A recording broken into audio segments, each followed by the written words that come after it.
À toutes et à tous, merci d'être avec nous pour cette deuxième partie de votre émission Avis de la diaspora sur les ondes d'Afro Web TV. Vous êtes au bon endroit pour discuter des thématiques épineuses, des thématiques qui intéressent beaucoup de personnes de par le monde. Nous sommes suivis sur le www.afrowebtv.com/live. Cette deuxième partie, nous parlerons également des jeux des partis politiques, comment ça profite aux citoyens togolais et en particulier, mesdames, messieurs, vous pouvez également nous appeler sur le +1 319 462 89 79. Et parlant de jeux, nous avons vu également sur la scène politique le jeu électoral, également des négociations sans succès.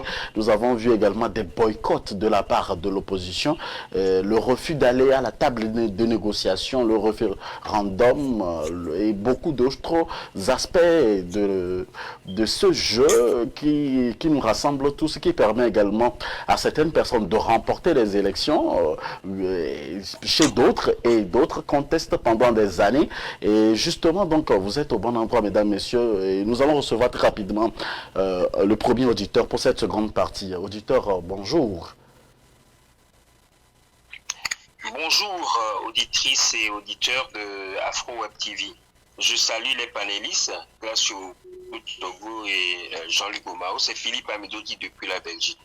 Allez-y, monsieur. Tout d'abord, j'aimerais faire remarquer ceci. Lorsque le SMIC au Togo est de 35 000 francs, il ne faut pas s'étonner que les fonctionnaires cherchent à compléter leur salaire avec des dessous de table. Prenez tout simplement aujourd'hui les péages. Prenez tout simplement les taxes de péage. Quelqu'un qui vit à la périphérie du Togo, qui doit payer 500 francs x 2, qui a une moto comme moyen de déplacement, 500 francs CFA x 2, s'il travaille pendant 30 jours de l'année, dans l'hypothèse, ça lui fait 30 000 francs. Il lui reste 5 000 francs pour vivre. Comment voulez-vous? Donc ça, c'est un constat. C'est tout simple. Il faut calculer.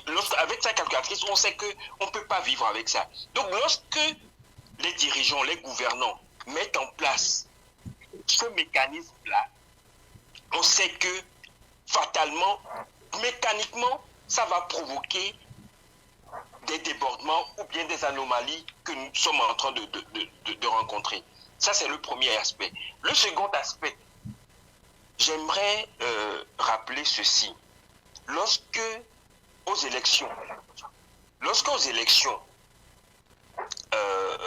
Aux dernières élections, on dit qu'il n'y a pas de... Oui, il n'y a pas de Kalachnikov, mais comment se fait-il que dans un pays normal, on puisse accepter que, à la publication des résultats des élections, dans les 5 régions du Togo, c'est justement les régions où le taux de pauvreté est le plus élevé, qu'on a plus voté pour le candidat qui a été proclamé vainqueur, c'est-à-dire la région de Sabane, la région de la Kara et la région centrale.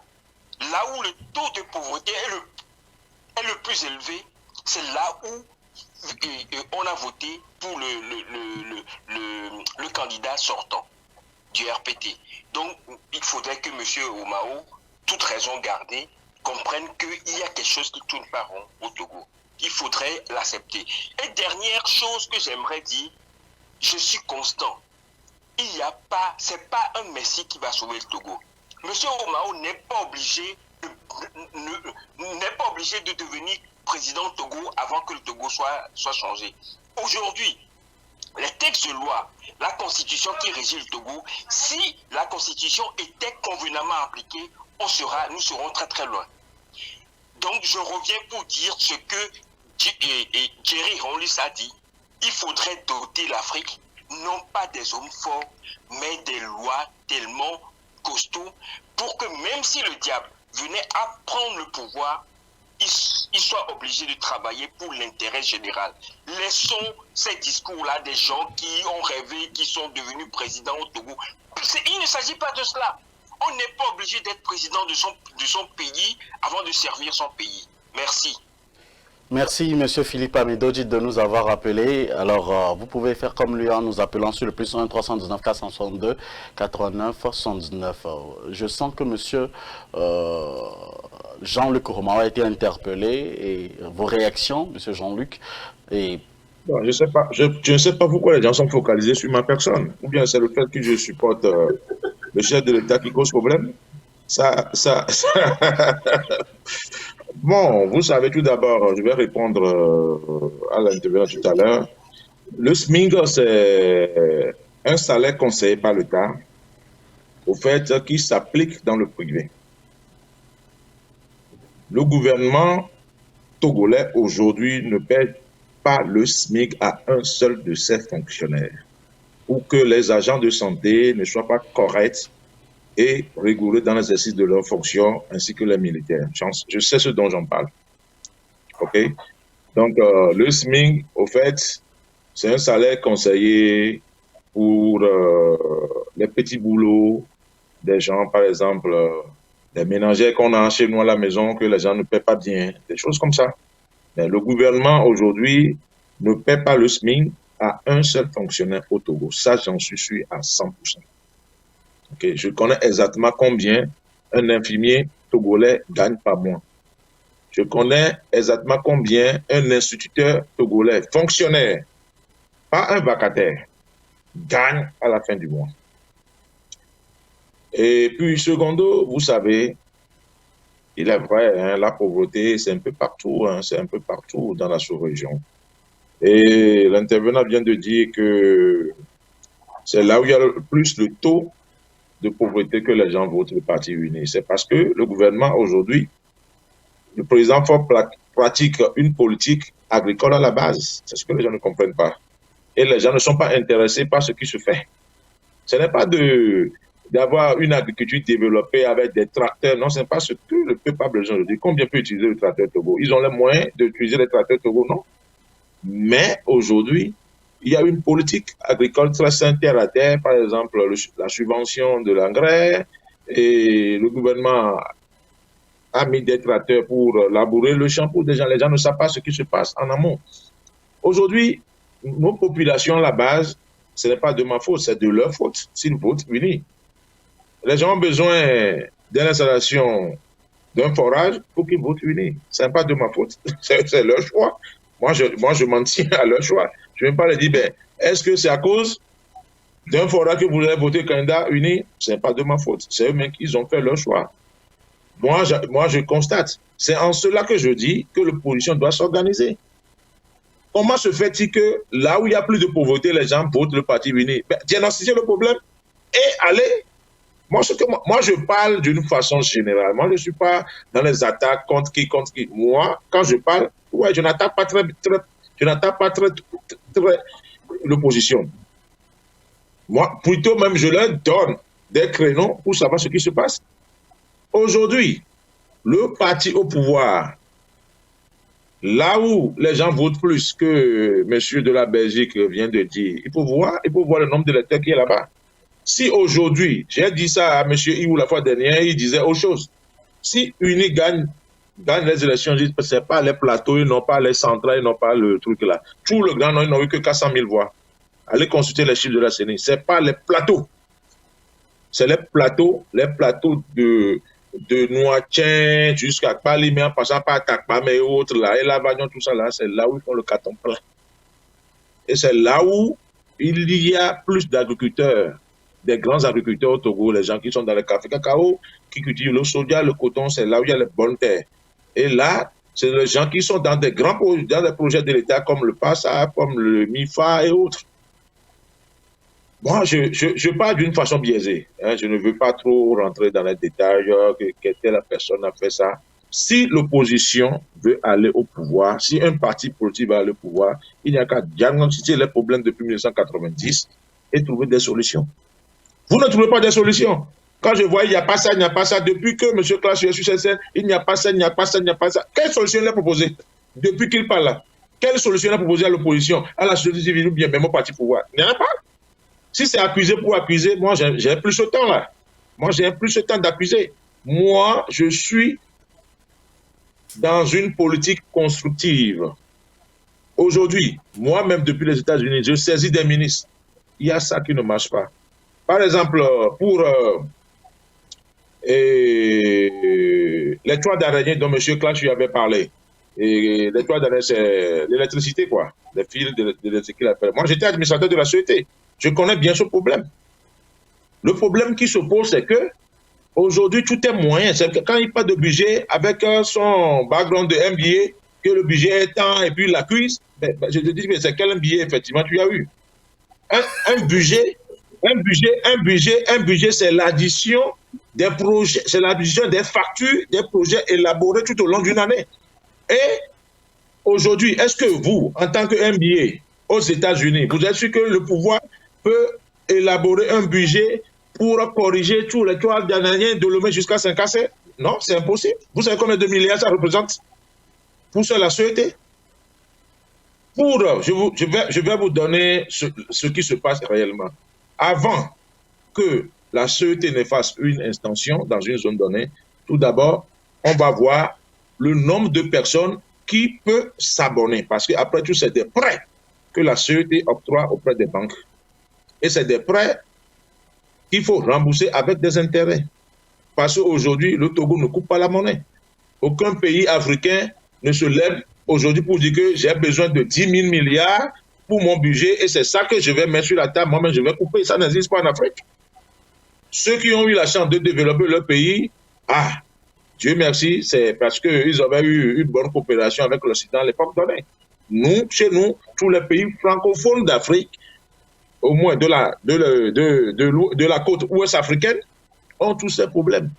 Même quand vous allez au Sénégal, soi-disant développé, à un moment donné, ils avaient eu un gros problème d'électricité. Tout simplement, le développement ne suit pas l'évolution de nos populations. Alors, les gens même, au lieu d'aller vers la société, parce que la société, lui, il attend les dossiers. Les gens préfèrent les 60 000, les 120 000 qui vont aller payer pour avoir 2 fils, bien 4 000. Ils préfèrent s'arranger avec le voisin d'à côté, lui donner 20 000 francs et tirer le courant chez lui. Or, la société ne sait pas exactement ce qui se passe. Avant que la société ne fasse une extension, lui doit avoir un dossier en main. Cette zone donnée, il y a 100 000 personnes qui veulent avoir l'électricité. Et avec ce dossier, nous allons auprès des banques. Parce que pour aller auprès des banques, pour octroyer des prêts, il faut un dossier. Le DG de la société, pas sur le fait de dire que je vais au BIDC, j'ai besoin de 10 milliards pour faire l'extension dans la zone de Togolé. Tu dois présenter un dossier. Et le dossier a des canevas. De A à Z. Il y a études impact environnemental. Tu dois tout mettre dans un dossier complexe qu'on met en place. Et pour avoir maintenant le financement, le temps que vous déposez le dossier pour avoir le financement, des fois ça prend au moins 5 ans. C'est ce que les gens ne savent pas. Merci pour les éclairages. Ben non, laissez-moi, ça c'est mon domaine, laissez-moi. On dirait quand on veut défendre un peu, on veut corriger un peu les choses, ça ne vous intéresse pas. Si vous-même en tant que présentateur, vous êtes opposant, dites-le-moi. Monsieur Jean-Luc Romao, est-ce que vous avez senti que je suis opposant? Chaque fois, ça donne l'impression à nos invités comme si je suis d'un parti politique, alors que je ne suis ni de l'opposition. Quand on reçoit pour ceux qui soutiennent le parti au pouvoir, ils disent que je suis de l'opposition. Quand on reçoit pour l'opposition, ils disent que je suis pour le pouvoir. Laissez-moi aussi jouir de ma liberté d'expression. Oui, bien sûr.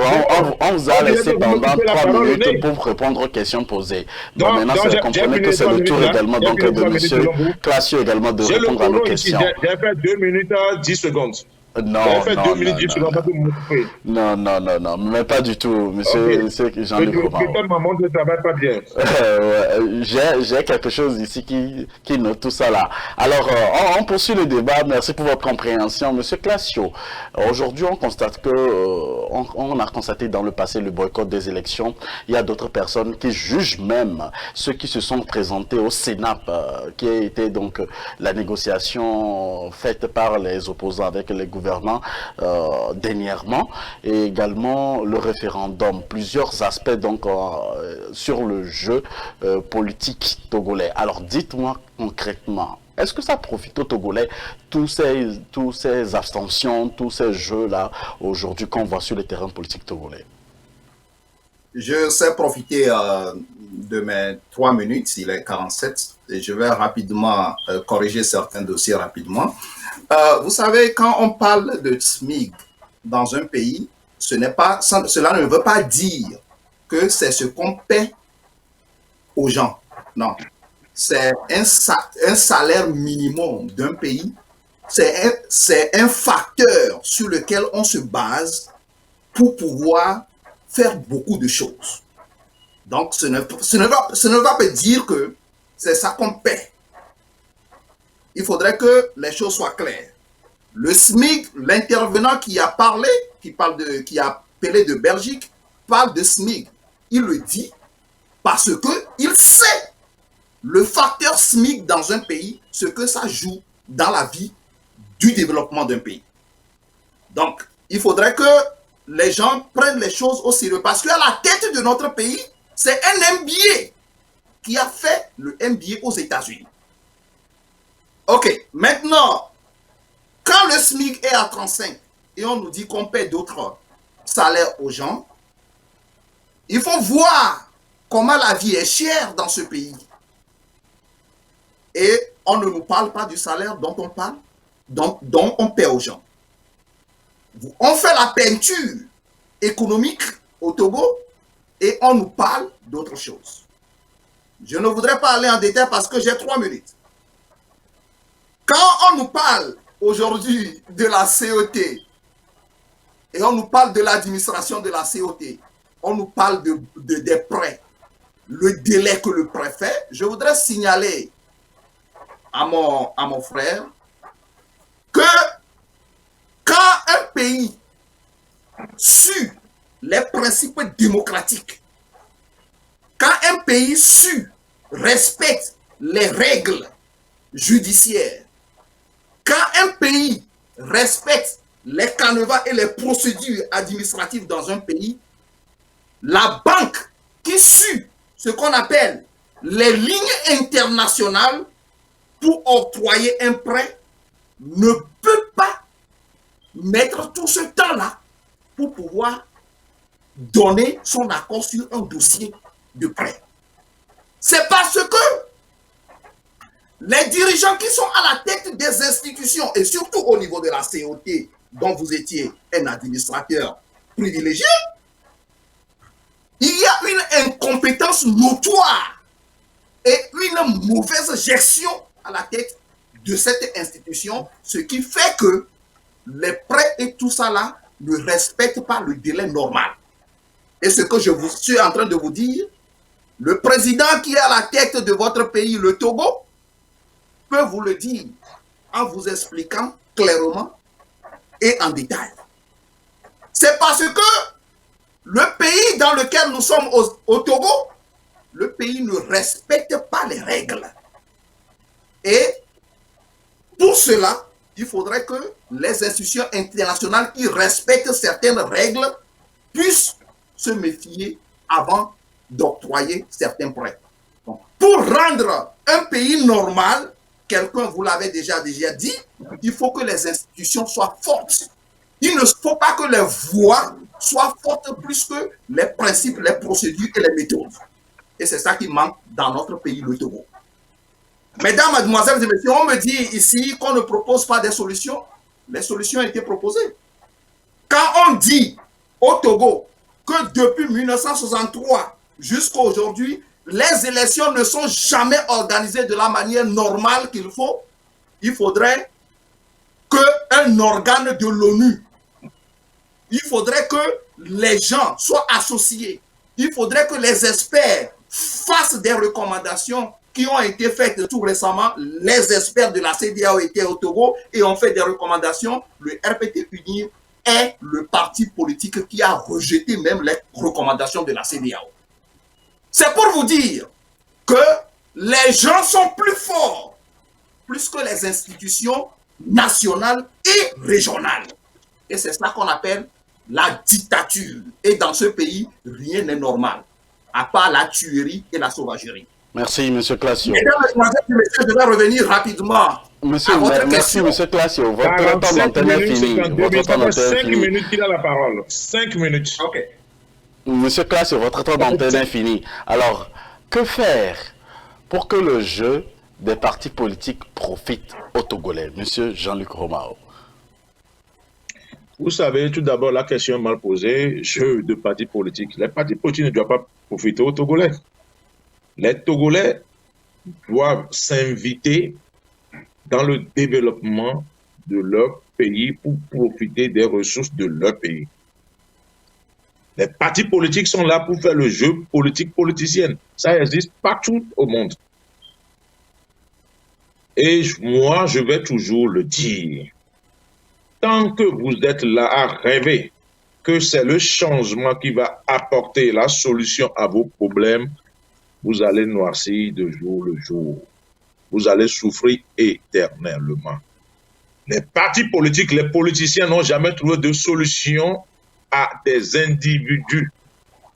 Les partis politiques, ou bien le pouvoir, ou bien le gouvernement, trouvent des solutions nationales, trouvent des solutions à des problèmes nationaux, des problèmes particuliers. Si tu souffres, ce n'est pas ta faute. Parce que dans la vie, il y a trois choses. Soit tu as été à l'école, tu profites de tes études, soit tu apprends un métier, tu profites de tes études, ou bien tu es un mendiant dans la rue. Ça aussi, c'est un métier. Quand vous allez au Sénégal, il y a plein de mendiants parce que ce sont des gens qui n'ont rien appris, donc ils préfèrent se mendier. Ouais. Donc, quand tu as un problème, il faut diagnostiquer tes propres problèmes à la source, personnellement d'abord. Aujourd'hui, moi je le dirai toujours, l'immigration au Togo se fait toujours de l'intérieur vers le sud. Depuis quand nos jeunes se disent « Ah, aujourd'hui la terre ne trompe pas, moi aussi je vais évoluer un peu vers le nord pour pouvoir trouver un champ, faire un champ d'igname, un champ de maïs, non, parce que nous sommes nés à Lomé, nous sommes des citadins. Alors, certains métiers, non, on ne peut pas le faire. Aujourd'hui, et quand vous voyez dans nos marchés la friperie, par exemple, c'est détenu par les expatriés. Ça, c'est la faute du gouvernement, bien c'est la faute à nous-mêmes. Mais aujourd'hui, quand vous allez à Lomé, 70% de la population ne porte que des friperies.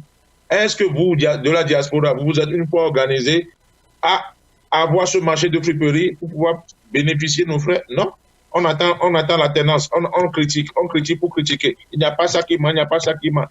Au Bénin aussi, c'est comme ça. Au Mali aussi, c'est comme ça. Pourquoi il y a des problèmes au Mali? Au Burkina, c'est comme ça. C'est pourquoi toujours il y a des problèmes jusqu'à la date d'aujourd'hui. Partout en Afrique francophone de l'Ouest, on a des problèmes similaires. Alors, pour en finir, je dirais tout simplement, je n'ai jamais dit que le Togo est rose. Je n'ai jamais dit que tout est parfait. Mais je dis que tout est en construction. Et ça ne va pas se faire en 10 ans, même en 20 ans, même après Faure, parce que Faure n'a qu'un seul mandat à faire de plus. Peut-être il est candidat, peut-être il n'est pas, c'est à sa discrétion. Moi, je m'en tiendrai à sa décision. Donc, M. Faure Gnassingbé fera encore un mandat de plus? Tu ne le savais pas? Non, je vous pose la question. Il y a d'autres Togolais qui veulent savoir. Il y a certaines questions que je vais répondre. Il y a certaines questions. Aujourd'hui, le mandat est limité. La personne a droit, après la révision de la Constitution, à 2 mandats. C'est pourquoi il s'est représenté en 2020. Normalement, il a droit encore à un seul mandat de plus. C'est à lui d'être candidat ou pas. Ça, c'est pas à moi de le dire. Il est candidat, ça fait son problème, c'est militant. Je verrai si je vais le soutenir ou pas. Ça, on prendra notre décision au sein de notre organisation et au temps opportun.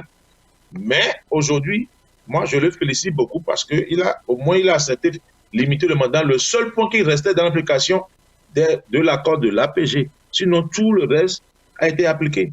Dépouillement à ciel ouvert, délégué dans les bureaux de vote, financement des partis politiques, bulletins timbrés, tout ça là. Mais si les gens estiment qu'il y a encore fraude plutôt, ce n'est pas le problème à unir. Le problème, c'est à l'opposition. C'est à l'opposition de jouer son jeu pour éviter qu'il y ait des fraudes au sein de nos bureaux de vote ou bien au sein de la CENI. Sinon, comment les choses sont synchronisées, la CENI ne peut pas proclamer autre résultat que ceux qui sont parviennent des bureaux de vote. Ça, j'en sais quelque chose. J'ai été assistant à la CENI longtemps. J'ai été assistant à la CENI longtemps, donc, et je sais de quoi j'en parle. Si les gens disent que parce qu'il y a des militaires autour de la CENI, ben attends, moi-même des fois. Il y a la caméra donc de monsieur Jean-Luc Romao qui vient d'avoir un petit souci. On va revenir sur lui dans quelques instants à l'autre. Et il nous dit que Fort Excelsior Nyansikbe fera encore un nouveau mandat de plus, et c'est lui qui l'a dit, ce n'est pas moi qui l'ai dit, parce que jusque-là, ce sont des personnes qui affirment, les invités qui affirment des choses. Moi, je suis là pour poser juste des questions et savoir ce qui pense réellement sur la vie politique togolaise. Alors, Monsieur Classio, dites-moi clairement, que doivent faire les partis politiques pour que cela profite également aux Togolais? Vous savez tous le thème, le jeu des partis politiques. Comment est-ce que ça profite aux citoyens togolais? Puisqu'il y a des citoyens des Togolais lambda qui souffrent au jour le jour, nous souffrons même du côté de la diaspora. Que doivent faire les partis politiques pour aider les populations, Monsieur Classio? Mon frère, je vais être direct avec vous. Il n'y a aucun parti politique aujourd'hui au Togo, là où nous sommes, créé ou qui va être créé dans les conditions dans lesquelles nous sommes aujourd'hui pour prendre le pouvoir au Togo. Ça, je suis entièrement responsable de ce que je suis en train de dire.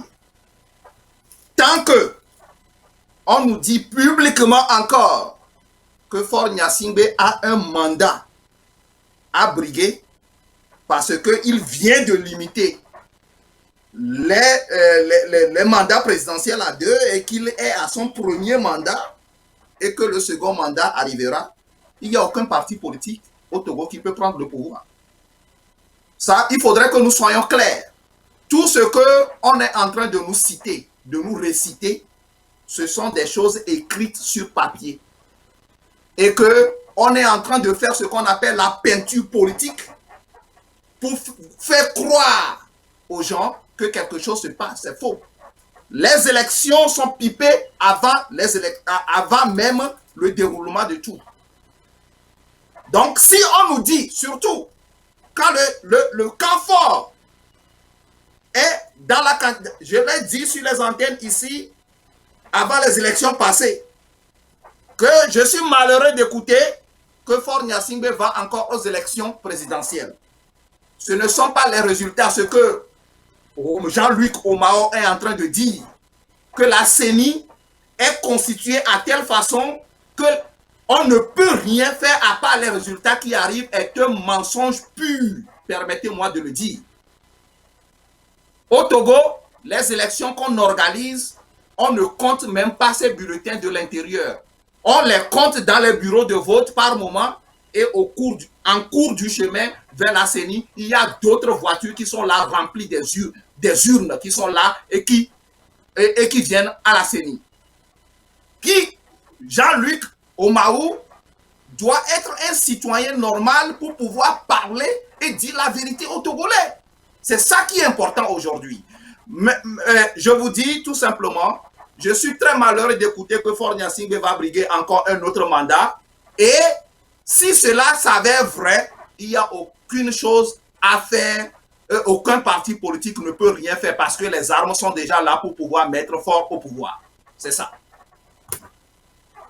Alors, nous avons un auditeur en ligne qu'on va recevoir très rapidement. Auditeur, bonjour. Yeah, bonjour. À qui ai-je l'honneur, s'il vous plaît? C'est Lona Dansofo. Allez-y pour votre intervention, s'il vous plaît. Juste, j'ai été un peu choqué d'entendre certains propos. Nous tous, nous sommes Togolais. Depuis que moi je suis né, bon, j'ai grandi avec l'évolution de Gnassingbé. Et de deux, c'est juste une question à celui qui a dit que Faure peut toutefois se présenter pour un second mandat, même s'il a eu à faire des efforts. Ok?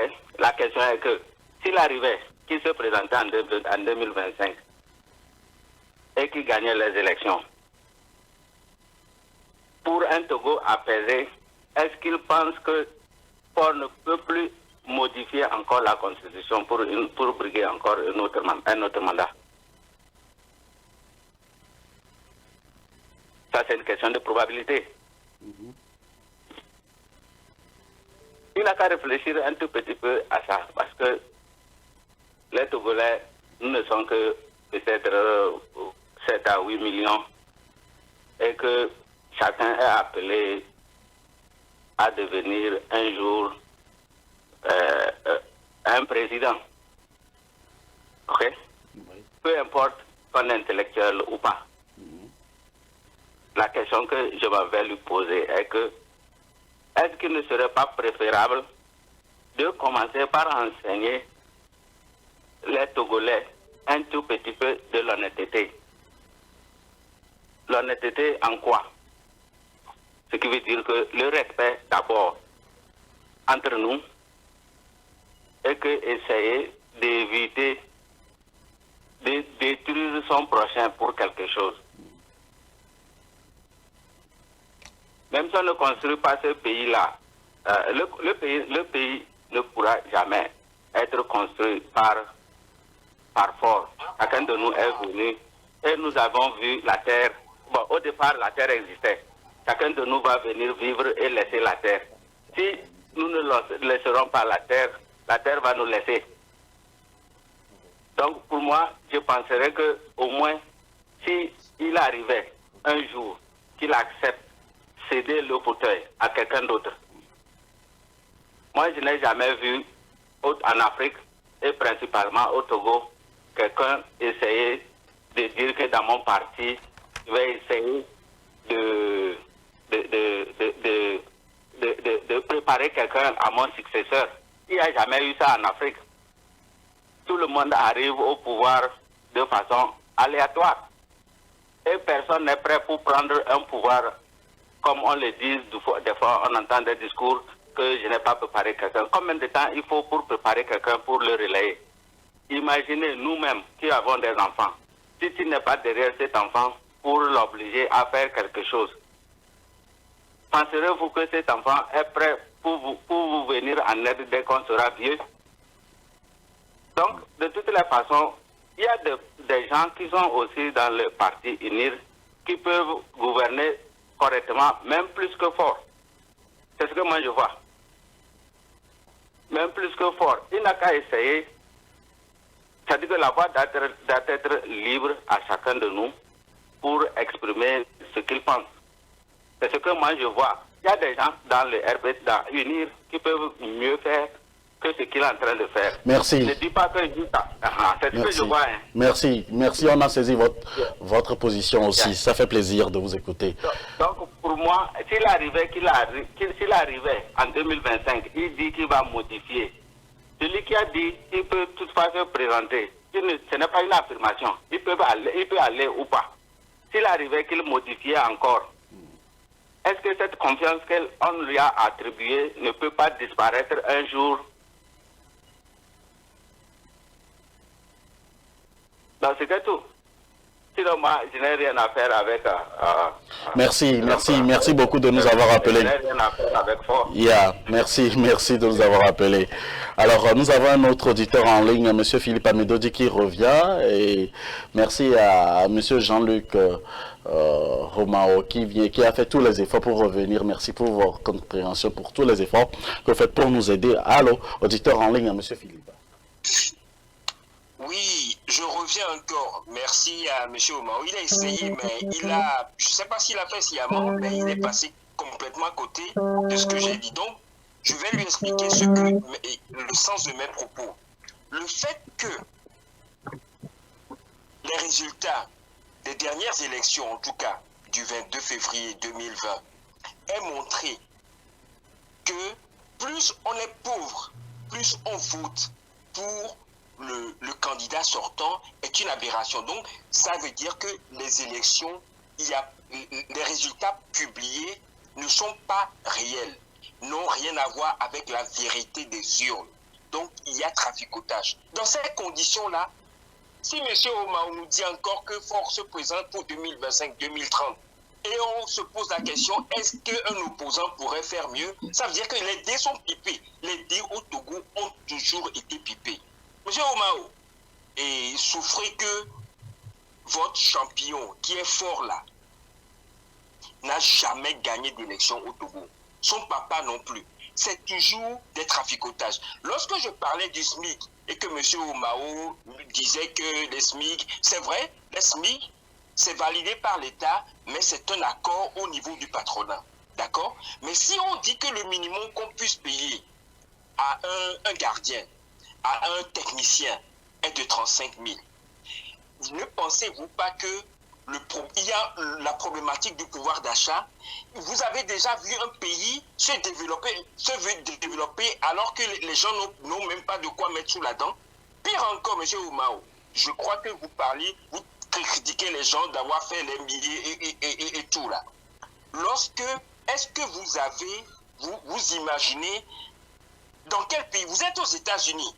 Est-ce que pendant cette crise sanitaire-là, les Américains ont encore créé d'autres taxes directes ou indirectes pour finir de dégorger leur population? C'est de ça qu'il s'agit. Vous avez, comprenez-moi ce que je dis, la problématique de la vie chère est grave au Togo. Et je vais en terminer. Vous suggérez à la jeunesse de s'adonner à l'agriculture. Vous disiez même que combien de Togolais savent cultiver, savent utiliser les tracteurs. Les Togolais on n'a pas besoin de savoir cultiver un tracteur pour faire venir un tracteur et labourer un champ de 2 ou 3 hectares. Les Togolais sont encore à la au Daba. Votre champion, sa première ministre, lors d'une de ses sorties, en ce 21e siècle, c'était où qu'elle a trouvé à distribuer aux agriculteurs. Alors qu'au même moment, lorsque nos agriculteurs cultivent du riz, produisent du riz avec des houes, des proches du régime importent du riz des pays où le riz est cultivé sur des hectares avec des nouvelles technologies, avec des tracteurs. Comment voulez-vous que le jeune Togolais puisse aller cultiver du riz ou du maïs et pouvoir le vendre? Même chose pour les produits de l'élevage.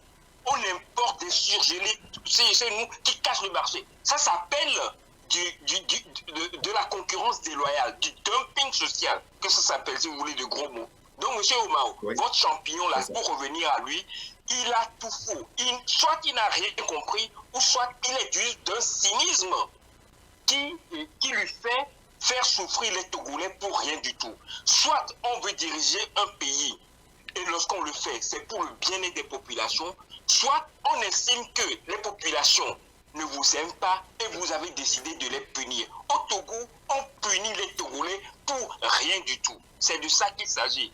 Revenez au problème, pas à chercher à définir les thèmes, non. Vous parlez même, vous disiez, vous savez, M. Omao, si vous analysez la démographie togolaise, ok, la région maritime à elle seule abrite le tiers des populations togolaises. Faites le calcul.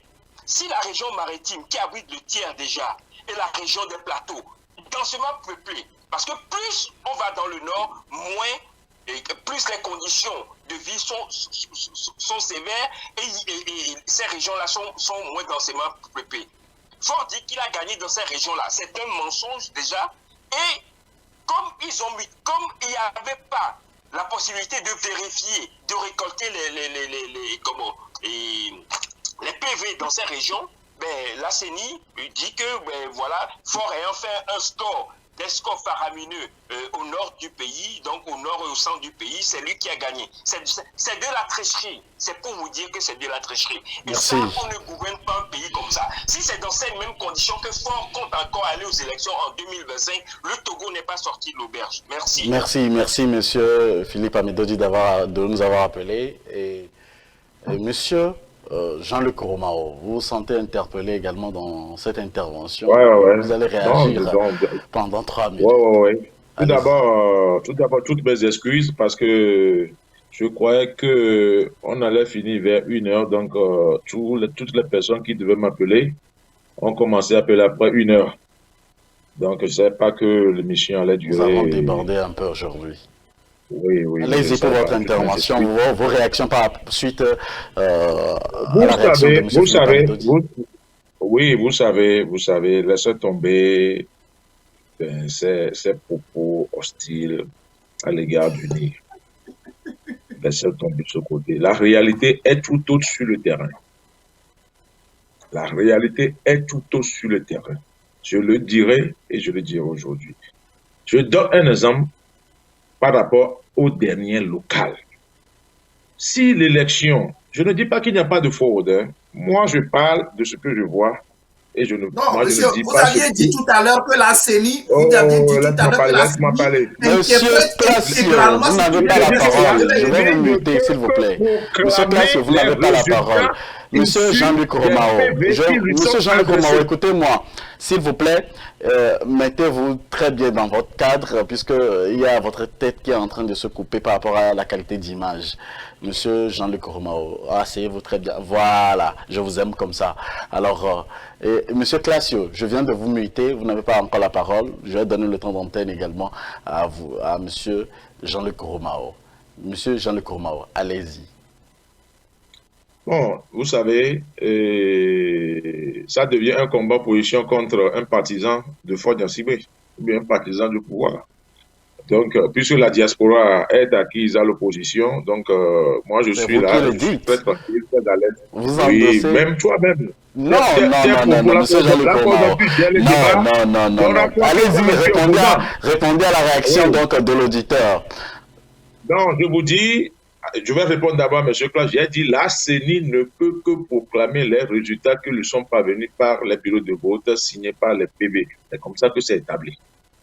Si la CENI proclame autre chose, à part ce qui est envoyé par les PV, alors il y a problème. Je ne dis pas que la CENI proclame des résultats. On lui dit que la CENI proclame autre chose. Je dis non. La CENI ne fait que la compilation des résultats. Donc, pour pouvoir éviter les fraudes dans les bureaux, il faut mettre les gens dans les bureaux de vote signer les PV et avoir les doublons des PV. C'est ce que moi j'ai dit depuis le début. Les projets ne mettent pas les gens dans les PV. Si vous-même vous laissez votre porte et votre maison ouverte, mais si un voleur rentre dedans, c'est la faute est à qui? Moi, je n'ai jamais vu quelqu'un bourrer les unes, comme M. Classieux vient de le dire, qui a des voitures qui coupent, puisque lui, il est aux États-Unis, avec son radar, au cours des élections, il voit toutes les routes de Lomé, il sait à quel endroit précis, à quelle heure précis, les voitures coupent pour les bulletins bourrés aujourd'hui. Là, donc, M. Classieux, vous êtes dépaysé. Là, je suis un fils d'un préfet. Je suis un fils très proche d'un préfet. On n'a même plus, attendez-moi, on n'a même plus besoin d'urne à aller quelque part. C'est les PV seulement qu'on a besoin à la sortie des BV. Les bulletins dans les urnes, on les convoie seulement à la préfecture pour stocker. C'est les PV seulement que la CENI a besoin. Parce que après, quand il y aura des contestations, on peut faire un recomptage des voix. C'est pourquoi on garde les PV quelque part. On garde les bulletins avec les urnes quelque part. Sinon, la CENI, c'est les PV qui quittent les bureaux de vote pour aller vers les CELI, et les CELI font la compilation des PV issus de leur territoire, et après ils envoient, et les CELI envoient les autres résultats et octroyer CELI par CELI à la CENI pour une autre compilation, c'est tout.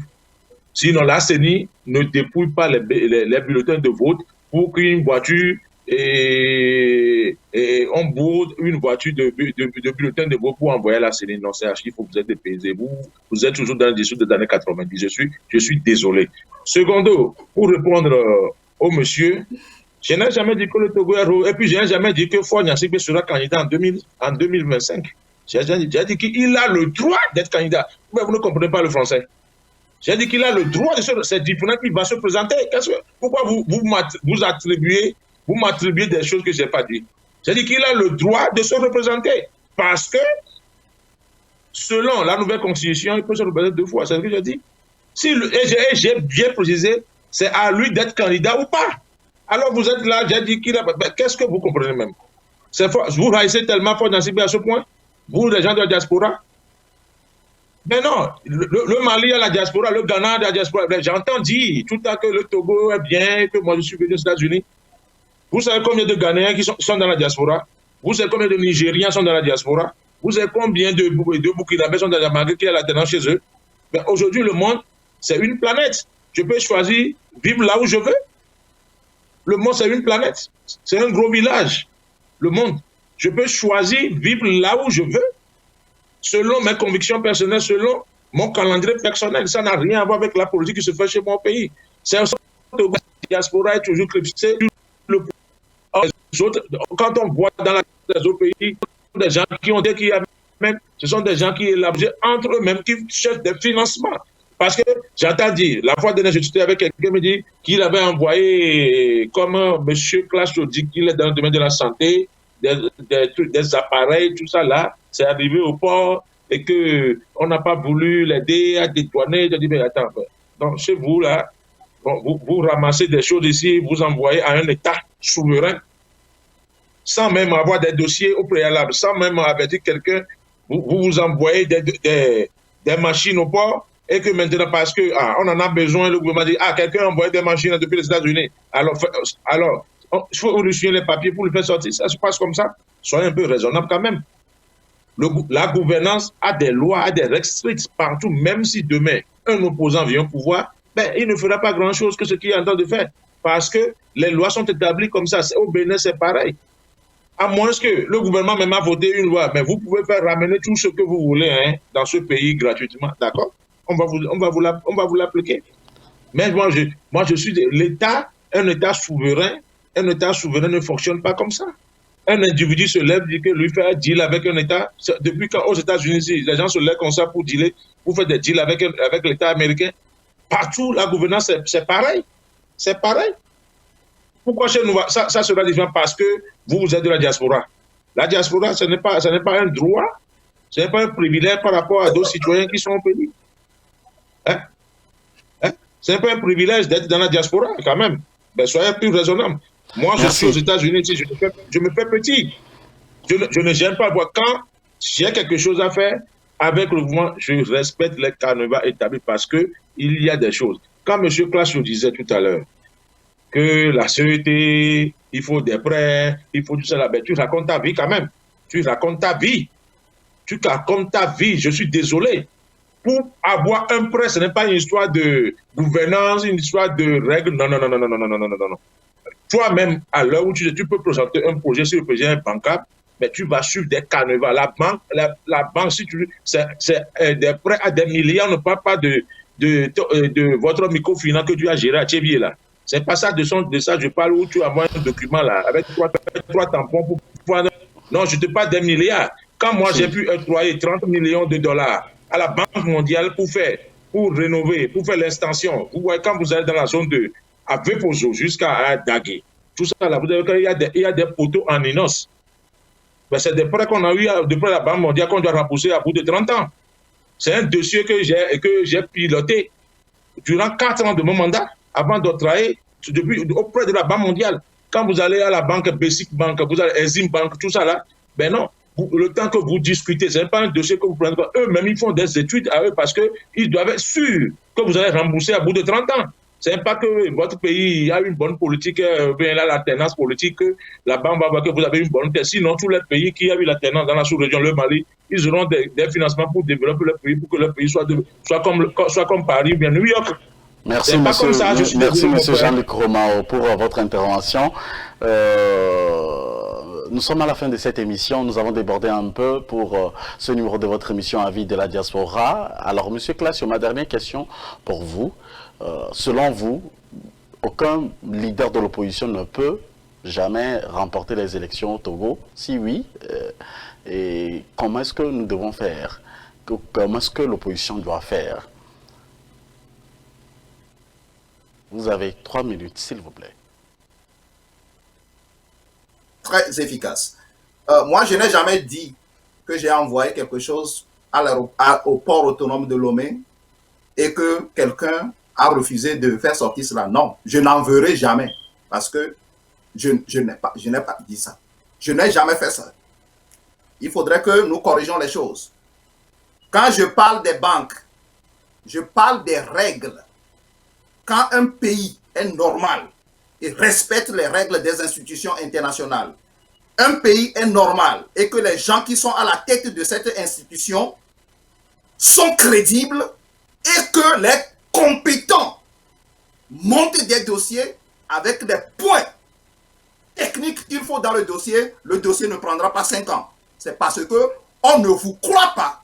C'est parce qu'on sait que vous êtes incompétent. On sait que vous mettez des inutilités dans les dossiers. C'est pourquoi ça prend du temps. Je parle et je sais que Ford peut te dire la même chose.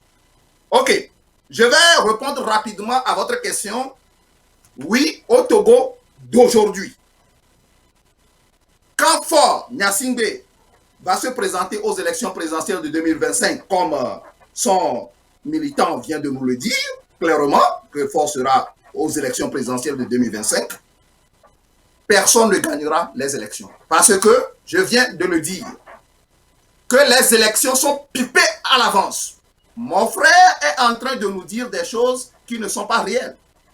Quand vous chassez les gens dans les bureaux de vote, qui va compter les bulletins après?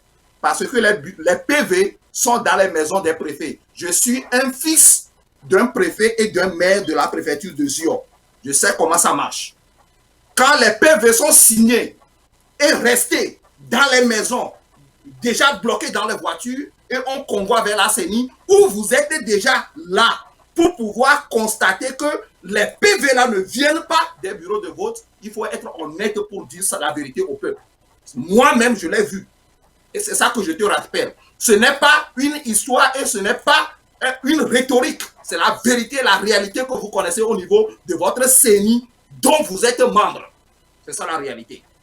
Bon, mais ça veut dire qu'aucun opposant ne peut pas remporter les élections prochaines 2025 tant que Faure Gnassingbé se présente aux élections. Parce que les armes sont déjà là. J'invite juste la diaspora de trouver les solutions justes pour pouvoir faire un Togo normal. Je m'arrête là-bas. Merci pour votre compréhension. Alors, ce sera votre mot de fin, M. Classio.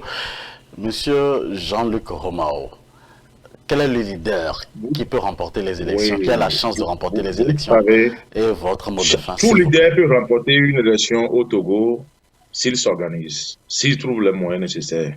Tout ce que mon frère vient de raconter, c'est des bêtises. Je suis désolé de lui parler, c'est des bêtises. S'il vous plaît, pas de gros mots, voyez? s'il vous plaît. Ah bon, quand lui me disait des gros mots, tu n'as pas dit jamais, s'il vous plaît. Non, mais je lui ai dit aussi. Je lui ai dit, moi, je suis impartial, monsieur. Je m'en tiens, il n'y a pas de souci. Oui, allez-y. Vous voyez, et quand il dit que les PV sont signés dans les maisons des préfets, tout ça, c'est beau. La faute est à qui? La faute est à l'opposition qui ne s'organise pas. La faute est à l'opposition. La faute est à ceux qui disent qu'ils vont aller à l'opposition, mais pas des gardes pour les élections. Pour aller, même aux États-Unis ici, ça j'oublie, M. Classio, tu as oublié que les gens qui ne sont pas naturalisés américains ont pu voter tout récemment là. C'est un dossier qui est en cours, tu n'es pas au courant. La fraude, ça existe un peu partout. Mais il faut détecter tant que vous n'avez pas les preuves de ce que vous avez. Si ton père était préfet que lui signait des preuves, va porter plainte contre ton père. Va porter plainte contre ta mère. Ce sont des escrocs, ce sont des faux. C'est pas Faure Gnassingbé. Faure Gnassingbé est dans son bunker. Il est dans son palais. Lui, il attend les résultats. Comment les gens se débrouillent pour le faire élire? Lui, bat sa campagne, il met les moyens et puis il gagne son élection. C'est tout. Ben, si les gens s'organisent, c'est pourquoi on vous a dit de mettre des délégués. Et on ne peut pas de mettre des copains, des gens faibles, des gens corruptibles dans les BV. C'est ce que moi je donne au sein de l'opposition. Vous mettez des gens corruptibles dans les BV, c'est la faute à Uni. Si toi-même, tu mets quelqu'un avec 10 000 francs, il laisse, il court. Moi, j'ai souvenance. Des fois, on appelle nos délégués d'habitude de voiture, il est à la maison. Quand c'est fermé, il est 18 h, il a faim, il est parti à la maison parce qu'il a faim. Quand quelqu'un raisonne comme ça, là, ben, attends, vous voulez que c'est la faute à Uni? Formez vos délégués dans les bureaux de vote. Formez les gens que vous mettez dans les CENI et autres. Vous mettez vos copains, vous mettez la femme de vos copines, vous mettez la femme de vos copines, le frère de vos copines. Et tout ça là, tout est accointance au sein de l'opposition. Comment ça va marcher? Et tout récemment, vous ne dénoncez pas. Les leaders sont là. Eux, ils crient, on a pris de l'argent, on a pris ça. Vous voulez que moi je continue de suivre. Si je soutiens aujourd'hui, c'est à cause des bêtises comme ça de nos aînés, disons, qui sont leaders.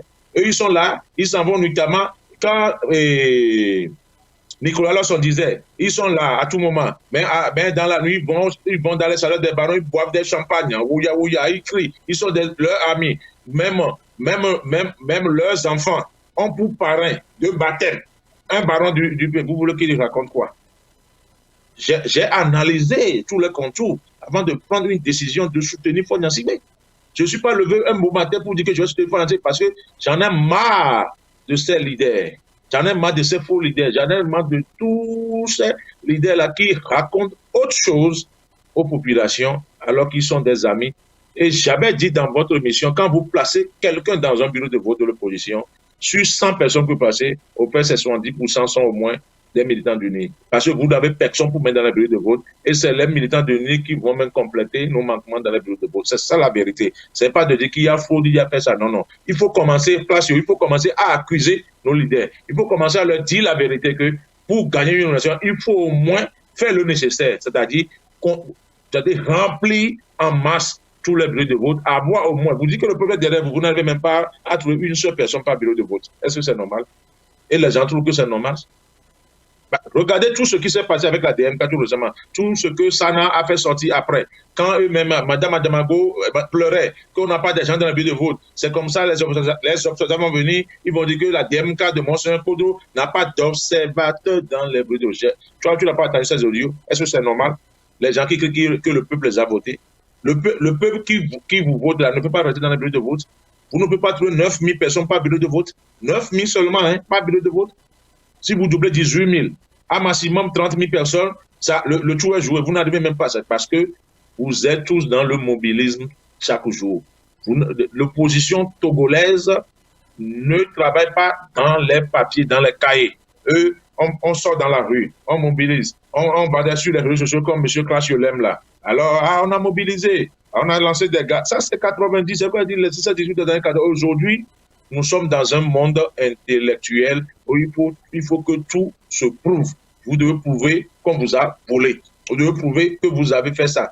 Et tout récemment, je suis un peu sidéré quand j'entends même le candidat de la DNK dire que Faure Gnassingbé n'a pas prouvé sa victoire. Quand tu vas à un examen, on te proclame vainqueur. Tu vas prouver encore à quelqu'un que tu as gagné l'examen, ou bien c'est toi qui estime que tu devrais gagner et que on t'a proclamé et on n'a pas proclamé et tu n'es pas parmi les vainqueurs. C'est à toi de faire une réclamation et de dire mais non, cette note qu'on m'a donnée là, c'est pas bon, cette note qu'on m'a donnée, c'est pas bon. C'est pas comme ça se passe. C'est comme ça doit se passer aussi au niveau d'une élection. C'est le candidat qui a échoué qui doit saisir les autorités compétentes pour dire que non, le score que vous me donnez dans ce secteur-là, ça ne reflète pas la vérité. Voici ce que je pense. Je veux qu'on refasse un recomptage des voix. À la dernière locale, je vous dis, qu'est-ce qui s'est passé et que l'opposition n'a pas eu un seul maire, même dans Lomé? Commencez à réfléchir. Lomé, pas un seul maire élu. On a encore bourré les unes dans Lomé, Classio. On a encore bourré les unes à Aneho. On a encore bourré les unes à Agoué. Dans Lomé seulement, je laisse l'intérieur, puisque c'est l'intérieur qui vous intéresse. Ce qui veut dire que les mentalités changent. UNI a mis en difficulté tous les partis d'opposition, même dans Lomé, au cœur de Lomé. On n'a même pas eu un seul maire élu. L'opposition n'a pas été à local. L'opposition n'était pas allée aux élections locales. Merci. Okay. Merci. Merci à tous. L'élection locale, Femme n'est pas maire. Madame Adamagbo n'était pas candidat dans les plateaux. Et après, Yvon, tout ça n'était pas candidat, ils ne sont pas allés. Merci, M. Jean-Luc Romao. Merci à vous deux qui avez participé à cette émission. Vous êtes tous deux mutés et même si vous parlez, personne ne vous écoutera. Même si vous parlez en ce moment, personne ne vous écoutera. Merci beaucoup. Nous allons recevoir un auditeur pour finir en toute beauté cette émission, s'il vous plaît. Auditeur en ligne, bonjour. Oui, bonjour. J'aimerais dire quelque chose rapidement. Vous avez une minute. Beaucoup de temps. Oui. Mais il ne faut pas que les gens s'étonnent que Faure Nyasingbe soit candidat encore en 2025. J'ai vu lorsque M. Homa a dit il lui reste encore un mandat. Mais c'est vrai, que disent les textes? Est-ce que les textes en vigueur aujourd'hui, la Constitution, la loi électorale, permet à Faure Gnassingbé de briguer encore une autre magistrature? Oui. Et la question que vous avez posée aux deux panélistes, c'est de savoir comment faire pour l'opposition, pour gagner l'opposition, pour pouvoir gagner les élections. Mais c'est ça que M. Roman a dit, il faut travailler. Les élections se jouent peut-être quelque part que l'opposition ne maîtrise pas. Mais là, il faut mettre les gens dans les bureaux de vote. Déjà, la diaspora, s'il le faut, doit aider à mettre les gens dans les bureaux de vote. Nous avons souvenance où nous avons eu des retours qu'il n'y a pas les gens dans le bureau de vote. Ou, du moins, ceux qui sont là, l'opposition n'a pas pu leur acheter ne serait-ce qu'une miche de pain pour que les gens mangent et restent là-bas jusqu'à la fin des opérations. Donc là, et il vise les bureaux de vote. Qu'est-ce que l'autre camp fait? Il signe le PV à sa manière. Donc il faut un travail. Ce que M. Roman vient de dire, c'est de la vérité. Il faut du travail. Il faut que les gens mettent les gens dans le bureau de vote. Il faut que les gens s'asseyent pour travailler, pour discuter aussi avec le pouvoir. Ce n'est pas parce que je suis dans l'opposition que je ne vais pas m'asseoir pour discuter avec lui. Chaque fois qu'on parle de discussion, les gens pensent que non, lui, là, on ne peut pas discuter avec lui. Il a le pouvoir, il organise les élections. Merci beaucoup. Merci à vous de nous avoir appelés. Et fin de ce numéro de votre émission Avis de la diaspora. Nous voudrons dire un sincère merci à M. Jean-Luc Koromao, le maréchal du mouvement Les Templiers. Je souris parce que lorsqu'il sourit, des fois aussi je souris. Et il sait très bien que je ne fais pas partie ni de l'opposition, ni du parti au pouvoir. Et comme M. Classi aussi, M. Classi Koutoglo, consultant politique, merci infiniment pour votre temps que vous nous avez accordé aujourd'hui. Merci à tous ceux qui prennent donc le train en marche sur AfroWeb TV. Retrouvez également toutes nos émissions en replay sur AfroWeb TV et ça fait plaisir de vous savoir. Et surtout, on continue donc nos émissions politiques également les mercredis et les samedis à partir de 11h sur la même antenne avec le même plaisir. Merci à tous et que Dieu vous bénisse abondamment. Ciao, bye. Chaque semaine, la rédaction d'AfroWeb TV vous propose un condensé de l'actualité des 7 derniers jours. Suivez sur AfroWeb TV l'actualité politique, économique et sociale, bref, dans toute son entièreté sur www.afrowebtv.com.